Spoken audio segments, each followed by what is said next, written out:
Assalamualaikum warahmatullahi wabarakatuh. Anak-anakku sekalian, selamat datang dan selamat berjumpa kembali di pembelajaran IPS bersama Ibu Rina Tresnawati. Ya, anak-anakku, minggu kemarin kalian telah mempelajari mengenai materi IPS tentang sejarah berdirinya ASEAN. Kemudian di materi yang lalu juga kalian juga telah mempelajari mengenai negara-negara yang menjadi pemrakarsa berdirinya ASEAN dan 10 negara yang tergabung dalam organisasi ASEAN. Nah, hanya mengingatkan saja anak-anak, di sini adalah diperlihatkan 10 bendera negara yang tergabung dalam organisasi ASEAN. Oke, yang pertama adalah Indonesia, yang kedua, negara yang kedua adalah benderanya Laos, yang ketiga Malaysia, yang keempat Myanmar, yang kelima Filipina, yang keenam Singapura, yang ketujuh Thailand, yang kedelapan adalah Myanmar, yang kedelapan adalah Vietnam, yang ke-9 adalah Brunei Darussalam, dan yang terakhir yang ke-10 adalah negara Kamboja. Ini adalah sekali lagi 10 negara yang tergabung dalam organisasi ASEAN. Nah, 5 negara yang menjadi pemrakarsa berdirinya ASEAN apa saja? Ya, yang pertama adalah Indonesia yang menjadi pemrakarsa itu, yang kedua adalah Malaysia, yang ketiga negara Filipina, yang keempat negara Singapura, dan yang kelima negara Thailand. Ya, itu adalah 5 negara yang menjadi pemrakarsa berdirinya organisasi ASEAN. Anak-anakku sekalian, untuk materi selanjutnya temanya itu masih sama, yaitu interaksi keruangan antar negara-negara ASEAN. Tujuan pembelajaran. Yang pertama adalah mengidentifikasi faktor pendorong dan penghambat kerjasama antar negara ASEAN. Yang kedua, bentuk-bentuk kerjasama dalam bidang sosial, politik, budaya, pendidikan, serta perkembangannya antar negara yang ada di kawasan ASEAN. Yang ketiga, mengidentifikasi pengaruh kerjasama dalam bidang ekonomi, sosial, politik, budaya, dan pendidikan terhadap kehidupan negara-negara yang ada di kawasan ASEAN. Dan keempat adalah mengidentifikasi bagaimana upaya-upaya meningkatkan kerjasama di antara negara-negara ASEAN. Nah, inilah 4 tujuan pembelajaran untuk kegiatan hari ini. Kita bahas yang pertama, yaitu faktor pendorong kerjasama di kawasan ASEAN. Yang ke-1 adalah persamaan atau perbedaan potensi alam yang dimiliki oleh suatu negara. Itu yang pertama. Yang kedua, persamaan dan perbedaan wilayah kondisi geografis.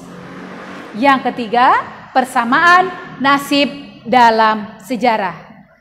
Perlu kalian ketahui bahwa dari ke-10 negara anggota ASEAN, hanya 1 negara yang tidak pernah dijajah oleh bangsa lain, yaitu negara Thailand. Yang berikutnya adalah faktor penghambat kerjasama di kawasan ASEAN. Yang pertama adalah perbedaan ideologi suatu negara. Yang kedua, konflik dan peperangan. Yang ketiga, kebijakan protektif. Dan yang keempat, perbedaan kepentingan tiap-tiap negara. Itu adalah faktor penghambat kerjasama di kawasan ASEAN. Bentuk kerjasama di bidang sosial. Yang pertama adalah penyelenggaraan pesta olahraga SEA Games. Yang kedua, festival film ASEAN. Yang ketiga, pengembangan sumber daya manusia. Dan yang keempat adalah pertukaran budaya dan seni. Anak-anakku, sekarang kita bahas bentuk-bentuk kerjasama di kawasan ASEAN, yaitu dalam bidang sosial budaya. Yang ke-1 adalah penyelenggaraan pesta olahraga SEA Games. Yang kedua, festival film ASEAN. Yang ketiga, pengembangan sumber daya manusia. Dan yang keempat, pertukaran budaya dan seni. Ya, kita bahas penyelenggaraan pesta olahraga SEA Games. Nah, ini yang terakhir diselenggarakan pada tahun 2019 di negara Filipina, tepatnya di kota Manila. Ini perayaan SEA Games yang ke-30. Berikutnya adalah Festival Film ASEAN. Ini yang terakhir diselenggarakan pada tahun 2017. Semua negara, semua ke-10 negara ikut dalam ASEAN Film Festival. Kemudian yang berikutnya adalah pengembangan sumber daya manusia. Ini merupakan opening ceremony. Di sana adalah kerjasama terutama dalam bidang sains dan teknologi. Berikutnya adalah pertukaran budaya dan seni yang melibatkan sama 10 negara yang ada di kawasan ASEAN. Bentuk kerjasama yang lainnya dalam bidang apa? Yaitu dalam bidang politik dan keamanan. Apa saja itu? Oke, 1, menyepakati adanya job fund. Yang kedua, penyelesaian sengketa Laut Cina Selatan. Yang ketiga, pemberantasan kejahatan lintas negara. Dan yang keempat, konvensi ASEAN tentang pemberantasan terorisme. Berikutnya adalah bentuk kerjasama berikutnya, yaitu dalam bidang pendidikan. Apa saja dalam bidang pendidikan? 1, penawaran beasiswa pendidikan. Kedua, Olimpiade Pendidikan tingkat kawasan ASEAN. Yang ketiga, negara-negara ASEAN memanfaatkan beasiswa yang diberikan oleh dana beasiswa ASEAN dan Jepang. Di sini, ini sudah kerjasama dengan lintas negara lain atau lintas regional, di mana negara ASEAN bekerjasama dengan negara Jepang yang ada di kawasan Asia Timur. Dan yang keempat adalah pertukaran pelajar antar negara anggota. Dan berikutnya adalah bentuk kerjasama di bidang perekonomian.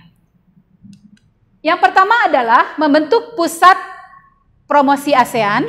Yang kedua, menyelenggarakan proyek industri bersama. Yang ketiga, membentuk kawasan perdagangan bebas ASEAN. Dan yang keempat adalah membentuk koperasi ASEAN. Nah, anak-anakku sekalian, perlu kalian ketahui, ini adalah salah satu kerjasama dalam perdagangan bebas ASEAN yang namanya AFTA. Atau singkatannya adalah ASEAN Free Trade Area. Tuh, ya. Nah, anak-anakku sekalian, demikianlah pembelajaran hari ini bersama Ibu Rina. Nanti setelah ini ada lembar kerja yang harus kalian kerjakan. Tetap semangat, salam 14 Prima.